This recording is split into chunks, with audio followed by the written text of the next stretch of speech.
Aussitôt après 3 journées, c'est très rare de voir ça dans tous les championnats en dehors du national. On voit d'ailleurs que Cholet est en train de partir à l'attaque. Jean-Philippe, attention. Et la première parade de Milosavljevic dans cette rencontre face à Kevin Rocheteau. Kropanese qui va frapper, c'est frappé au point de pénalty, la tête de Djarasouba et c'est directement dans les bras de Steve Elana. Deux petits gabarits, Emance, Doumbia, ils ont la même coupe en plus, attention à ce centre. La tête et la parade de Milosevic sur cette tête. Et Monsieur Taleb qui va justement siffler la mi-temps sur ce score donc de 0-0. Derrière le contre pour cette équipe du FCBB avec Punto qui tente un lob. Oh, quel but! Quel but de Maxime Punto!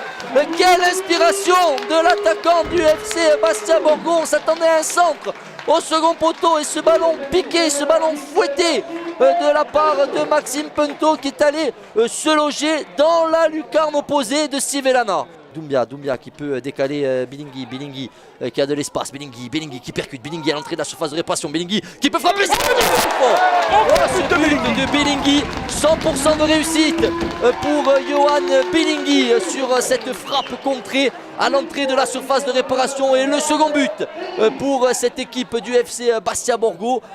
L'occasion pour les hommes d'Erol Malcoq, c'est frappé au point de pénalty, la volée, un ballon qui reste dans la surface de réparation, la parade de Milosavljevic. Il y a un hors-jeu qui est signalé me semble-t-il, mais quelle parade du gardien. Le contre pour les Corses avec Punto qui a de l'espace, Punto qui percute, Punto qui tente de mettre en profondeur pour Wada dans la surface de réparation. La frappe de Mohamed Wada et le troisième but. Le troisième but pour cette équipe du FC Bastia Borgo. Un contre parfaitement mené par les Corses, par Punto qui a fixé, qui a parfaitement transmis à Wada. Et derrière, il était là, le geste parfait du buteur pour permettre d'inscrire ce troisième but au FCBB.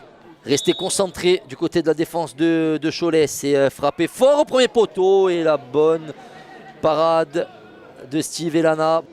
Trabelsi à l'entrée de la surface de réparation, Trabelsi qui percute, Trabelsi dans la surface de réparation, la frappe de Trabelsi, elle est contrée 2-3 fois, penalty me semble-t-il, ouais, penalty pour cette équipe de Cholet. Le penalty de l'espoir pour Cholet. C'est frappé, c'est bien frappé par Rocheteau qui a réduit le score pour cette équipe de Cholet. Il était bien parti, le portier du FCBB, parti du bon côté. Alexandre Kropanese qui va mettre ce ballon dans la boîte au point de pénalty. La tête de Giacomini et la parade de Steve Elana qui s'est parfaitement détendu, Julien. C'est pas terminé avec Gebele à l'entrée de la surface de réparation. Gebele qui va s'appuyer sur Trabelsi, il n'y a pas de faute. Et le hors-jeu, il est signalé hors-jeu. Kevin Rocheteau sur cette action. Et l'arbitre qui accorde le but.